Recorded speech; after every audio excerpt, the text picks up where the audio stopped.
I'm going to start explaining the second part of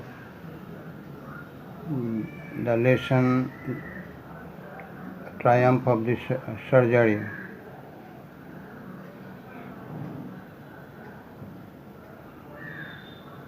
At the surgery, the household dogs surged around me. Tricky looked down at the noisy pack with dull eyes and, when put down, lay motionless on the carpet. The other dogs, after sniffing around him for a few seconds, decided he was an uninteresting object and ignored him.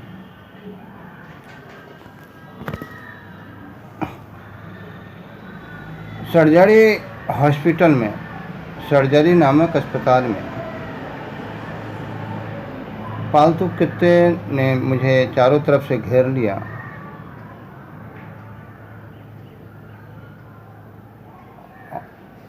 और शोर करने वाले कुत्तों के झुंड पर बहुत ही उदास भरी नज़रों से ट्रिकी ने देखा और जब ट्रिकी को नीचे रखा गया तो कारपेट पर निश्चल वो लेट गया, गतिहीन लेट गया। तो कुछ सेकंड तक उसे चारों तरफ से अन्य कुत्तों के द्वारा सूंघने के बाद निर्णय लिया कि यह अरुचिकर चीज़ है। अरुचिकर चीज़ समझ कर के उन कुत्तों ने उसे उपेक्षित कर दिया।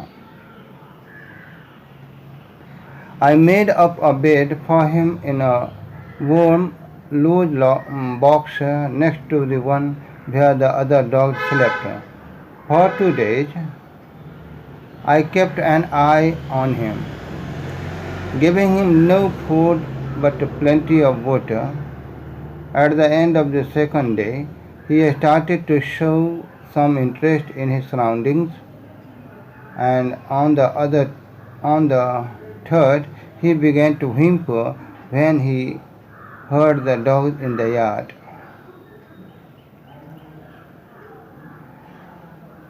एक बॉक्स जहाँ पर अन्य कुत्ते सोते थे, तो उस बॉक्स के बगल में मैंने एक दूसरा बड़ा खुला बॉक्स है, गर्म बॉक्स है, उस कुत्ते के लिए, ट्रिकी के लिए मैंने उस बॉक्स में बिछावन लगाया। 2 दिनों तक मैंने उस पर नज़र रखी। 2 दिनों तक मैंने उसे पर्याप्त पानी के अलावा खाने के लिए कोई भोजन नहीं दिया, केवल पानी ही दिया 2 दिनों तक। दूसरे दिन के अंत में वो अपने वातावरण में कुछ दिलचस्पी दिखाने लगा और तीसरे दिन जब उसने आंगन में दूसरे कुत्तों को भौंकते सुना तो वह भी रिड़ियाने लगा।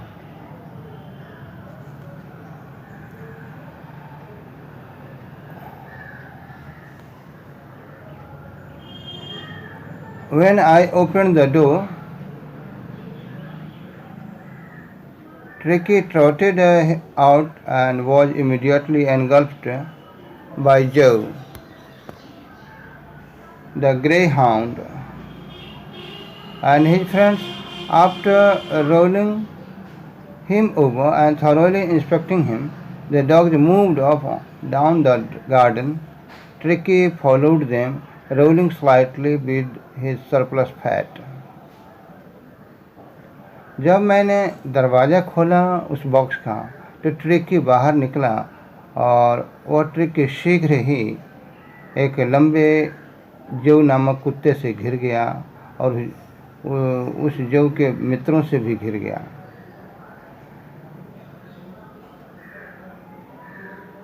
तो उसके ऊपर सारे कुत्ते लुढ़क पड़े, उसके शरीर के ऊपर लुढ़क पड़े और उसे अच्छी तरह निरीक्षण करने के बाद और उसके ऊपर लुढ़कने के बाद सारे कुत्ते बगीचे में चले गए। तो ट्रिकी भी अपने अतिरिक्त मोटापे के साथ धीमे धीमे लुढ़कते हुए उनके पीछे चल दिया। Later that day, I was present at feeding time. I watched while Tristan slopped the food into the bowls. There was the usual headlong rush, followed by the sounds of high-speed eating. Every dog knew that if he fell behind the others, he was liable to have some competition for the last part of his meal.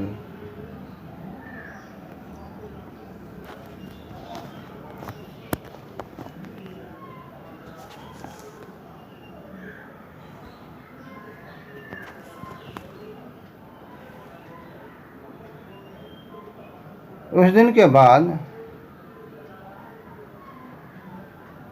मैं खिलाने के वक्त वहाँ मौजूद था। जब Tristan ने कटोरे में भोजन रखा तो मैंने ट्रिस्टी को भोजन रखते हुए देखा था। तो सारे कुत्ते सिर के बल दौड़कर आगे बढ़ते गए और अपने अपने कटोरों में सारे कुत्तों के बड़ी तेज़ गति से खाने की आवाज़ आने लगी। हर कुत्ता जानता था कि अगर मैं दूसरों से पिछड़ गया तो अपने भोजन के अंतिम हिस्से के लिए उसे कुछ न कुछ प्रतियोगिता करनी ही पड़ेगी।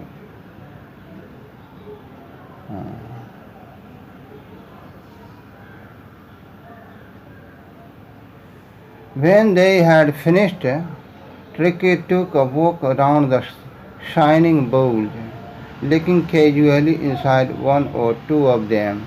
Next day, an extra bowl was put out for him, and I was pleased to see him jostling his way towards it. जब उन कुत्तों ने अपना भोजन करना समाप्त कर लिया तो ट्रिकी उन कुत्तों के एक या दो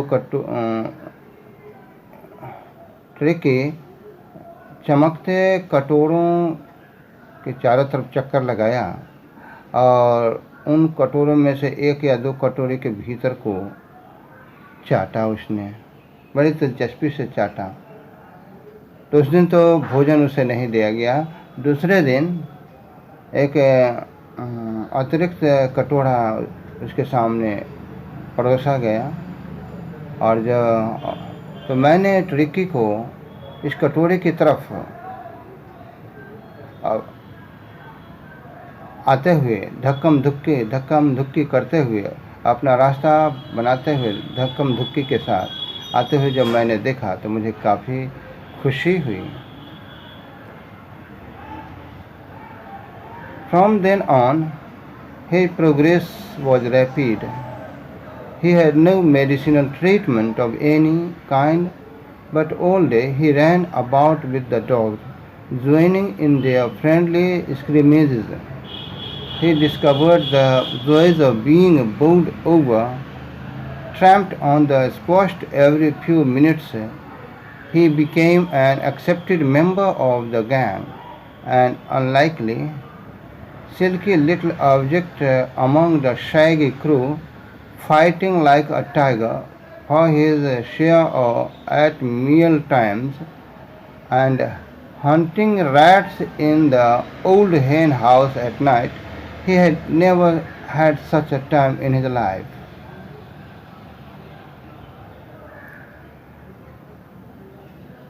तब से उसकी प्रगति बहुत तेज़ हो गई। उसके स्वास्थ्य सुधार की प्रगति बहुत तेज़ हो गई। उसे कोई किसी प्रकार का औषधि संबंधी इलाज नहीं दिया गया था। उसे कोई दवाइयाँ नहीं मिली थी। दवाई से संबंधित कोई इलाज उसे नहीं मिला था। लेकिन सारा दिन अन्य कुत्तों के साथ दौड़ता था। मित्रवत झगड़ों में वह शामिल होता था। वह हर कुछ मिनट पर अन्य कुत्तों के द्वारा कुचले जाने, अन्य कुत्तों के पैरों के नीचे आ जाने, कुचले जाने का आनंद उसने पा लिया था। वह उस झुंड का एक स्वीकृत सदस्य बन गया था और संभाव्य रूप से वह बाल वाले कुत्तों के झुंड में वह एक रेशमी रंग का कुत्ता था। बाघ की तरह लड़ता था अपने हिस्से के लिए भोजन के वक्त, और रात में मुर्गियों के पुराने घर में चूहों का शिकार करता था। अपने जीवन में इस तरह का समय उसे कभी नहीं मिला था।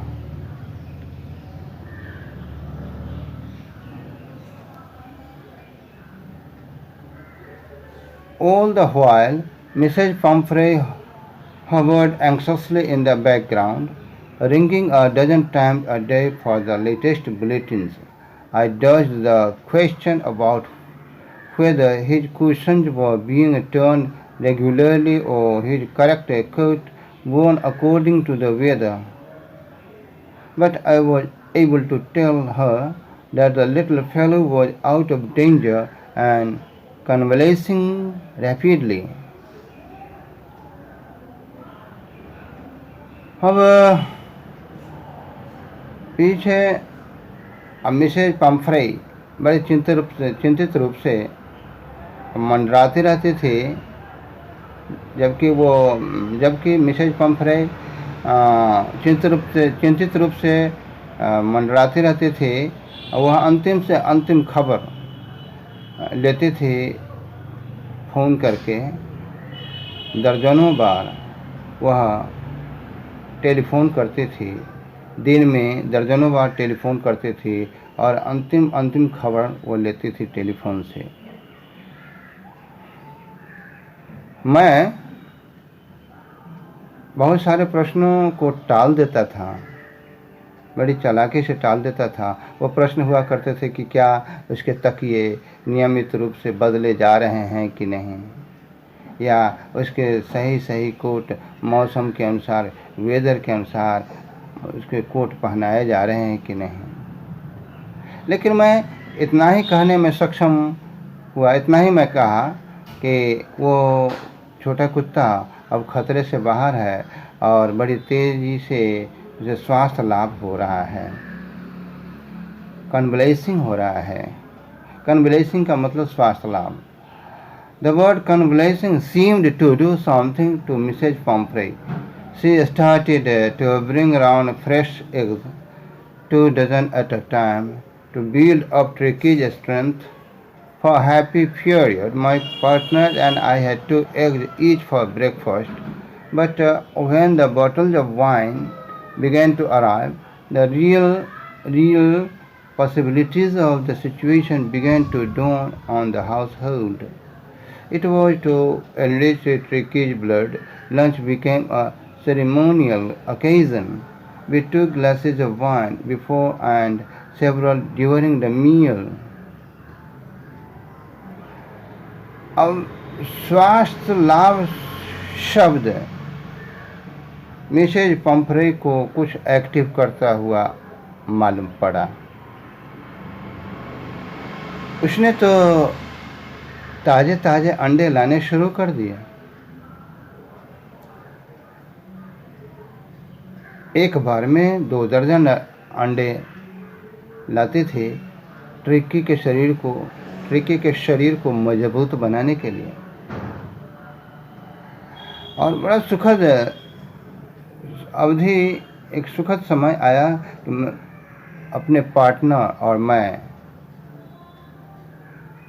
नाश्ते में 2 अंडे लिया करता था हर नाश्ते में। लेकिन जब शराब की बोतलें पहुंचने लगीं तो स्थिति की जो वास्तविक संभावनाएं थी वो तो घर में फिर वो संभावनाएं व्यक्त होने लगीं। एक यह अंडे शराब ट्रिकी के खून को बढ़ाने के लिए था, लेकिन यह आइटम ट्रिकी को देना बुद्धिमानी नहीं थी, इसलिए मैंने कोई न अंडे न शराब कुछ भी उसे नहीं दिए गए। और लेकिन खुद मिस्टर हिरियट और उसके साथी ने इस पर जश्न मनाना शुरू कर दिया।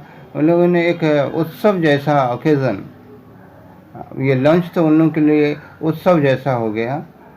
2 गिलास शराब के साथ, फिर भोजन के दौरान कई गिलास शराब के साथ भोजन लिया जाता था। यह एक उत्सवपूर्ण भोज जैसा लंच हो गया, नाश्ता हो गया।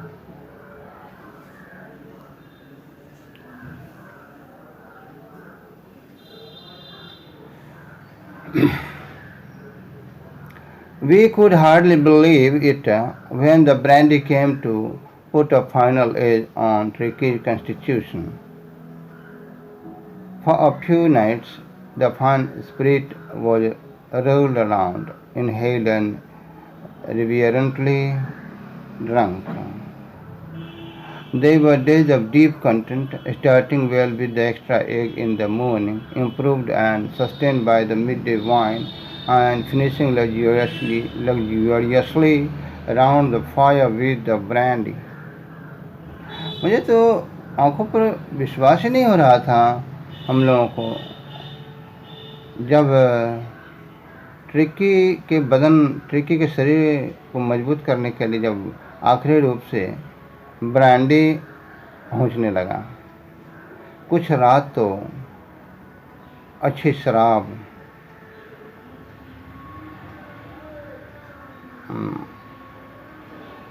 का इस्तेमाल किया गया, ब्रांडी का इस्तेमाल किया गया। ब्रांडी में ही हम लोग सांस लेते थे और बड़े सम्मान के साथ इसे पीते थे। फाइन स्पिरिट, अच्छी शराब, और बड़े गहरे संतोष के दिन थे। सुबह एक्स्ट्रा अंडे से सुबह की शुरुआत होती थी, फिर दोपहर को शराब ली जाती थी और शाम को अंगीठी के पास ब्रांडी के साथ इस भोजन को पूरा किया जाता था, शाम के भोजन को। It was a temptation to keep Tricky on as a permanent guest, but I knew Mrs. Pumphrey was suffering, and after a fortnight felt compelled to phone and tell her that the little dog had discovered and was awaiting collection.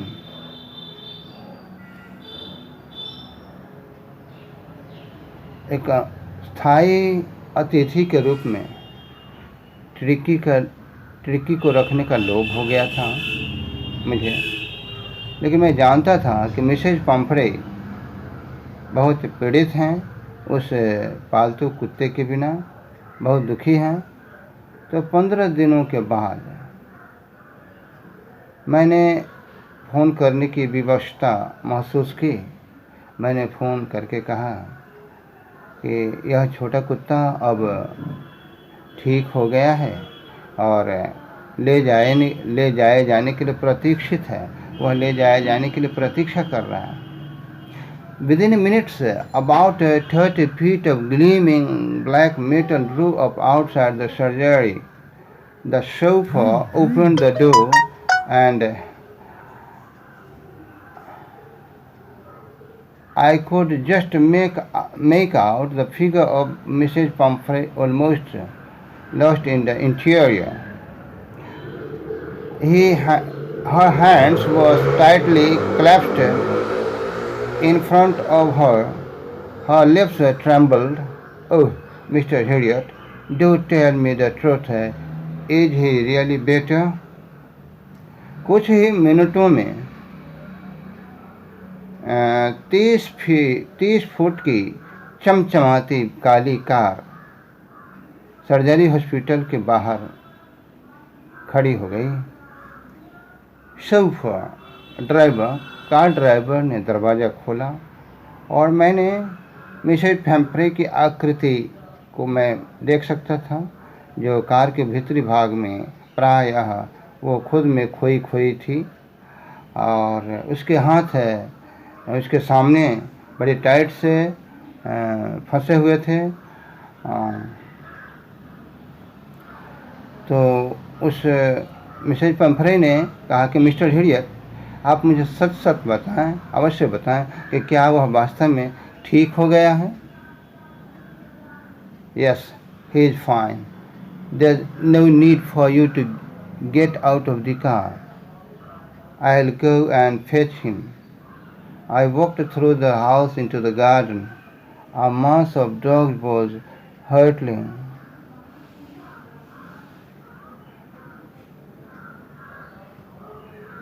round and round the lawn, and in their midst, ears flapping, tail waving, was the little golden figure of Tricky. In 2 weeks, he had been transformed into a lithe, hard-muscled animal. He was keeping up well with the pack, stretching out in great bounds, his chest almost brushing the ground. I carried him back along the passage to the front of the house. The chauffeur was still holding the car door open, and when Tricky saw his mistress, he took off from my arms in a tremendous leap and sailed into Mrs. Pumphrey's lap. She gave a startled oof and then had to defend herself as he swarmed over her, licking her face and barking.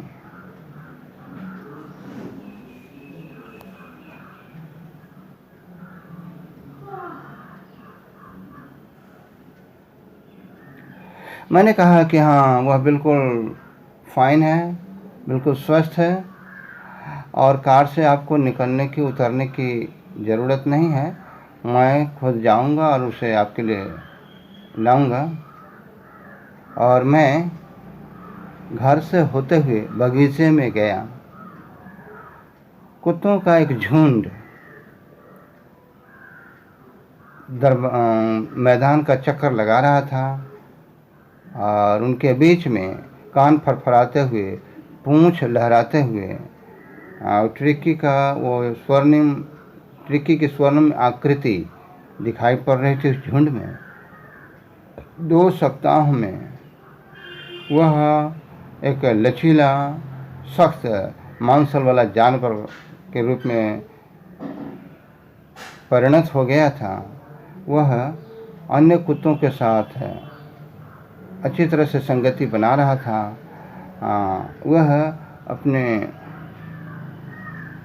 अपनी छलांग में, बिल्कुल एक बड़ी छलांग में खुद अपने आप को फैलाता था, अपने शरीर को फैलाता था, और उसकी छाती लगभग प्रायः ज़मीन को बुहारती थी जब वह दौड़ता था। तो मैंने घर के सामने से एक गलियारे से मैंने उसे वापस लाया, और ड्राइवर कार के दरवाजे को खुला वो गेट पकड़े हुए था, खड़ा था, और ट्रिकी ने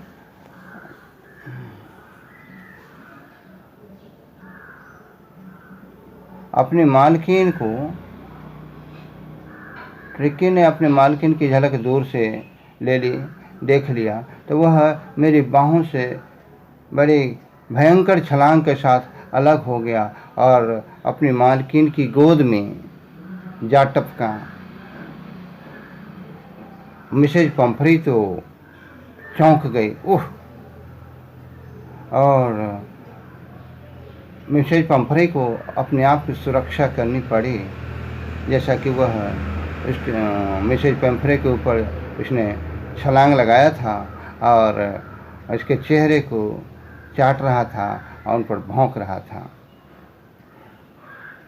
During the excitement, I helped the chauffeur to bring out the beds, toys, cushions, coats, bowls, none of which had been used.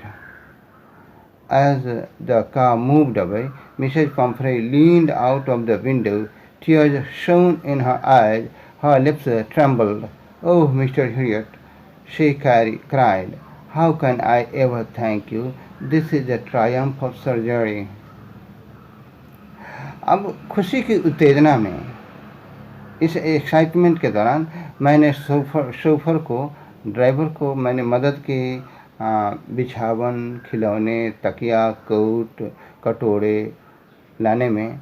इन सारी चीज़ों में से किसी भी चीज़ का इस्तेमाल नहीं किया गया था। और जैसे ही कार आगे बढ़ी तो मिसेज पंफड़े खिड़की के बाहर थोड़ा झुकती हुई बोली। उसकी आंखों में आंसू चमक रहे थे और अपने आँखों से, अपने आंसुओं से लबालब नज़रों से, आँखों से उसने देखते हुए कहा, अपने लरजते ओठों से, कांपते होठों से उसने कहा कि मिस्टर हिरियट, मैं आपको धन्यवाद दूँ। यह तो चिकित्सा की विजय है। This is the end of explaining lesson. But इसमें आपने ध्यान दिया होगा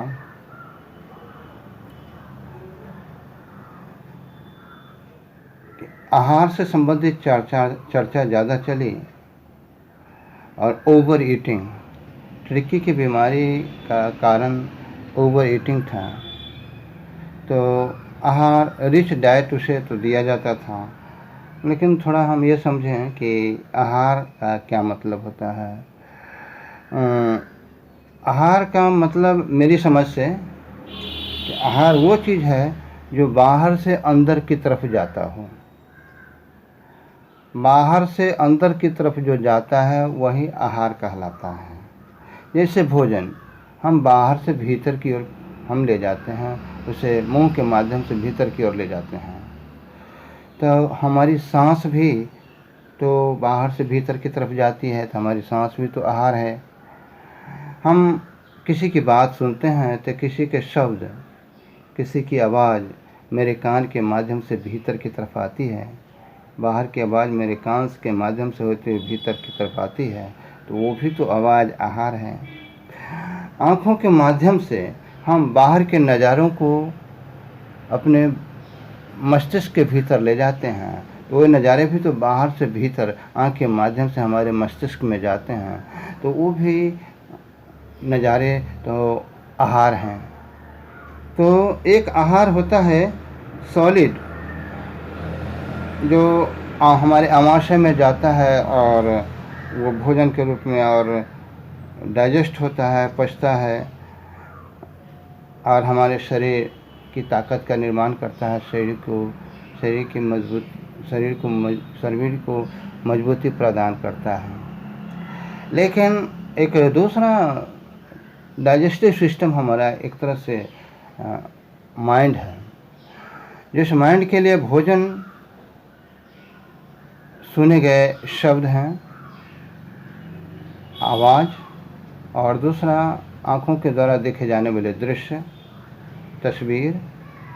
तो दृश्य, तस्वीर और शब्द, विचार, ये हमारे मस्तिष्क के लिए, माइंड के लिए एक तरह का भोजन है।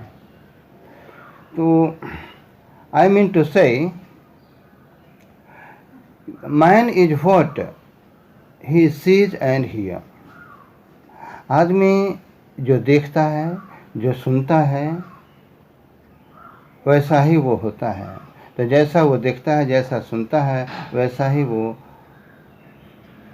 व्यवहार करता है, क्योंकि देखने और सुनने से ही आदमी बनता है। अगर हम अच्छी बातें सुनते हैं, अच्छी चीज़ें देखते हैं, तो हमारा माइंड उसका अच्छा जवाब देता है।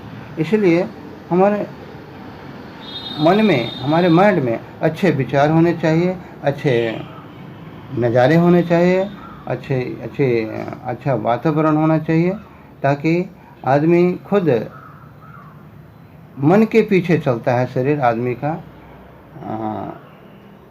शरीर के पीछे मन नहीं चलता है, मन के ही अधीन शरीर होता है। मन यदि हमारा सुविचारों से भरा हो, अच्छे नज़ारों से भरा हो, तो अच्छे मन से, तो स्वस्थ मन में ही स्वस्थ शरीर का निवास होता है। तो अगर हमारा मन स्वस्थ होगा तो हमारा शरीर भी स्वस्थ होगा, हमारा जीवन भी स्वस्थ होगा, समृद्ध जीवन होगा। हमारे जीवन में सुख, शांति और आनंद आएगा। हमारा जीवन एक उपजाऊ जीवन होगा। हमारा मन यदि उपजाऊ होगा तो हमारा जीवन भी हमारे जीवन में सुख और शांति और आनंद का एक अच्छा परिणाम आएगा, फल आएगा। तो अब मैं आपको क्वेश्चन की तरफ, कंप्रीहेंशन क्वेश्चन की तरफ ले चलूं।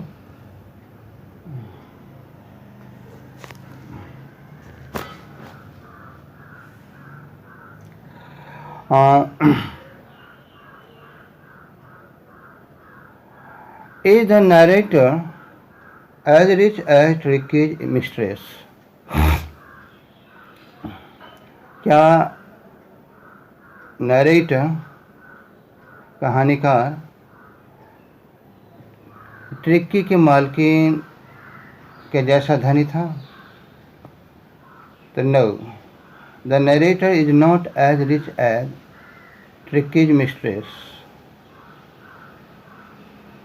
The way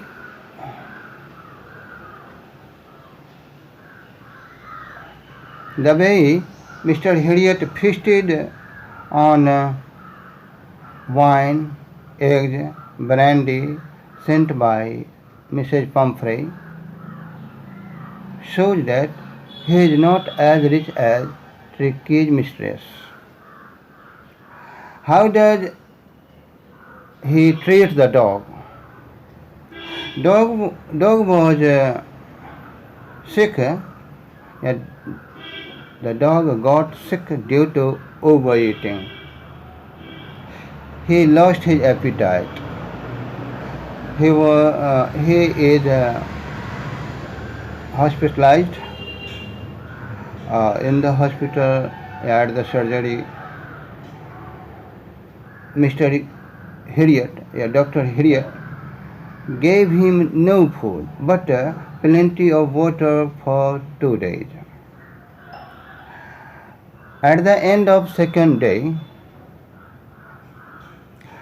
he began to show his interest in his surroundings, and on the third day he was not given any kind of food.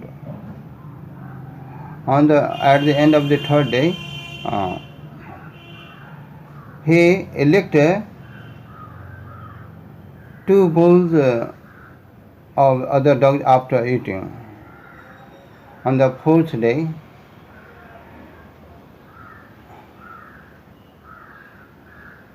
he was served food in the bowl.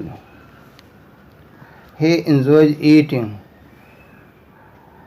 and he was convalescing rapidly. He started running, playing, fighting, hunting, and within a fortnight he becomes normal and healthy dog. In this way, Mr. Hilliard treats the dog. Why is he tempted to keep Tricky on as a permanent guest?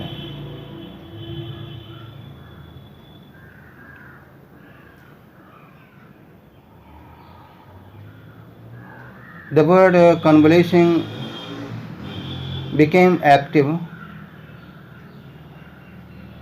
became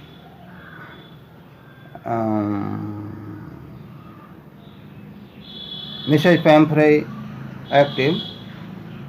Sorry, Uh, it's wrong.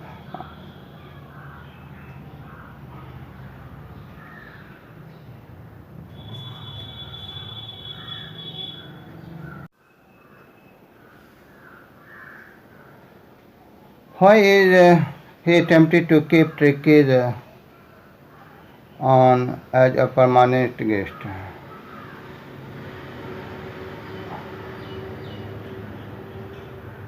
Mrs. Pumphrey started to send eggs, 2 dozen eggs, wine, and brandy. Mr. Heriot and his companions started feasting on these items. Mr. Heriot and his companions, that is, they enjoyed these feasts so much that Mr. Heriot was tempted to keep Trickies on as a permanent guest. Why does Mrs. Pumphrey think the dog's recovery is a triumph of surgery?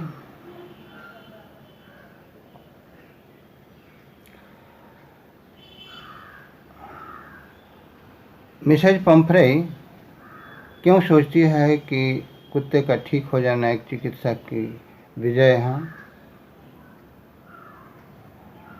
तो Mrs Pumphrey didn't know what the Tricky's illness caused. Yeah. While overeating was the main cause of Tricky's illness, he was hospitalized, Mr. Heriot gave no food but plenty of water and exercise for 3 days. And fourth day, he licked 2 bowls of the other dogs. On the fourth day, he served food and he enjoyed eating. After that, he starts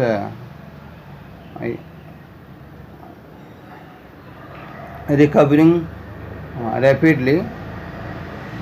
Within a fortnight, he becomes a healthy and normal dog. But Mrs. Pumphrey doesn't know overeating was the main cause of Tricky's illness. She was unknown the way of treatment given by the Mr. Heriot. So Mrs. Pumphrey thinks that dog recovery is a triumph of surgery. That's the end of the answer.